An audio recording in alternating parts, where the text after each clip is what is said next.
si nous sommes venant dans les transports, c'est simplement pour témoigner de l'amour de Dieu, messieurs, mesdames. C'est pas pour vous ennuyer, c'est parce que c'est important, c'est pour ça que nous venons dans les transports. Parce que Dieu nous met à cœur de vous parler, messieurs, mesdames. Parce que tous les hommes se dirigent vers la révélation éternelle, messieurs, mesdames. Et moi, je ne vous parle pas de religion, peut-être que beaucoup d'autres vous êtes des religieux. Et moi, je n'ai pas rencontré Jésus dans la religion. J'ai rencontré Jésus-Christ quand j'étais chez moi. J'étais très malade ce soir-là. Et j'ai crié vers le Seigneur s'est levé vers moi. C'est pour ça que je témoigne de l'amour de Dieu, messieurs, mesdames, afin que vous sachiez que Jésus est le Sauveur. Il est venu vous sauver, il n'est pas venu vous condamner. Aujourd'hui, vous appelle tous à la repentance. Parce que tous les hommes sont des pécheurs. Nous sommes tous pécheurs. Et nous sommes sauvés par grâce. C'est pas parce que nous méritons à le ciel. Parce que Dieu a manifesté l'amour envers tous les hommes. La volonté de Dieu, c'est que tous les hommes soient sauvés. Mais aujourd'hui, l'homme est revenu. L'homme est méchant. L'homme est rebelle à la parole de Dieu. Il refuse de comprendre les plans de Dieu, messieurs, mesdames. Les plans de Dieu, c'est qu'il a envoyé son Fils unique sur cette terre afin qu'il puisse porter nos péchés. Parce qu'aucun de nous n'aurait pu accomplir l'œuvre parfaite de Dieu, messieurs, mesdames. Parce que nous avons cette nature adamique en nous, messieurs, mesdames. La nature d'Adam et Ève, nous l'avons tous, messieurs, mesdames. C'est pour ça que ça ne nous permet pas de pouvoir accomplir les plans parfaits de Dieu. Et c'est pour ça qu'il a fallu quelqu'un de juste, quelqu'un de parfait. Et cette personne juste et parfaite est venue déjà dans ce monde. Elle s'appelle Jésus-Christ. Il est venu accomplir les plans de Dieu, messieurs, mesdames. Il est venu se donner en rançon pour le pardon des péchés de tous les hommes. Aujourd'hui, c'est cela que nous annonçons. Nous n'annonçons pas une religion. Parce que beaucoup de personnes me diront, j'ai ma religion, j'ai ma croyance. C'est très bien, mais je vais vous dire encore que avoir une croyance ou une religion, ça ne sauve pas. Il faut le pardon du péché. Il faut le pardon de ses péchés. Le pardon de ses péchés s'obtient à travers Jésus-Christ. Parce que Jésus-Christ, il est vivant et il est vrai, messieurs, mesdames. Nous ne sommes pas en train de vous raconter des paroles de politiciens, mais nous vous parlons de ce que nous avons vécu, de ce que nous avons expérimenté, afin que vous sachiez que Dieu vous aime. Et Dieu vous donne le temps de vous repentir pendant que vous êtes sur cette terre. Parce que la parole de Dieu nous dit, après la mort vient le jugement. C'est sur cette terre que nous devons traiter le problème du péché. Ce n'est pas après la mort. Parce qu'après la mort, Dieu ne pourrait pas vous sauver. Parce qu'il dit comme quoi qu'il a mis devant nous la vie et la mort et il nous dit de choisir.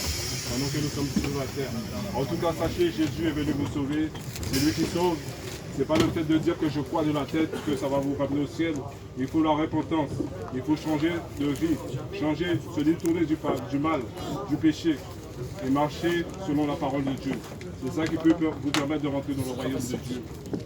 En tout cas, moi, c'est ce que je vous souhaite, messieurs, mesdames, de vous réconcilier avec Dieu, de ne pas mourir dans vos péchés. Parce que beaucoup d'hommes vont vous parler de prophètes.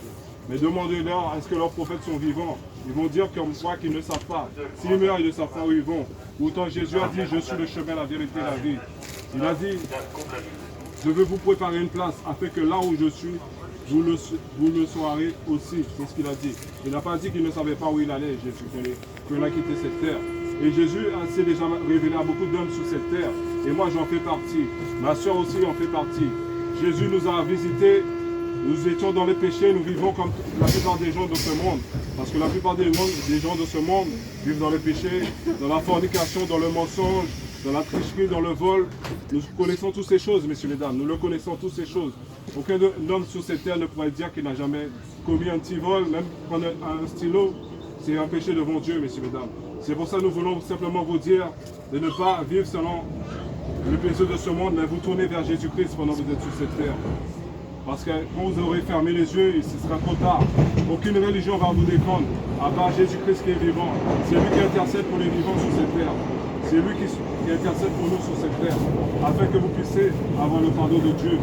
C'est lui qui intercède chaque jour pour les hommes, afin que les hommes se détournent du mal et puissent se tourner vers lui. Parce que c'est lui qui pardonne, messieurs, mesdames. Alors je vous en supplie, messieurs, mesdames, ne quittez pas cette terre. Moi, je ne suis pas là pour vous parler de religion, parce que la parole de Dieu nous dit que le menteur n'hériteront pas le royaume de Dieu. Nous ne venons pas dans les trains pour mentir aux gens, pour leur raconter des bêtises, parce que nous avons expérimenté ces choses et nous voulons simplement vous prévenir de ces choses, de vous dire de ne pas mourir sans avoir fait la paix avec Dieu, sans avoir réconcilié avec Dieu. Parce que si vous mourrez dans vos péchés, vous irez en enfer, messieurs, mesdames. L'enfer est bien réel, même si ici sur cette terre, beaucoup n'y croient pas, ils attendent d'être morts pour pouvoir croire à ces choses. Nous avons expérimenté ces choses, c'est pour ça que nous parlons de ces choses. En tout cas, soyez bénis, que Jésus se révèle à vous parce qu'il est vivant. Il a dit quiconque l'évoque et croit en son nom, se fait baptiser, sera sauvé. Alors je vous invite vraiment à marcher selon la parole de Dieu, accepter Jésus comme Seigneur et Sauveur. Bonne soirée, que Jésus soit béni.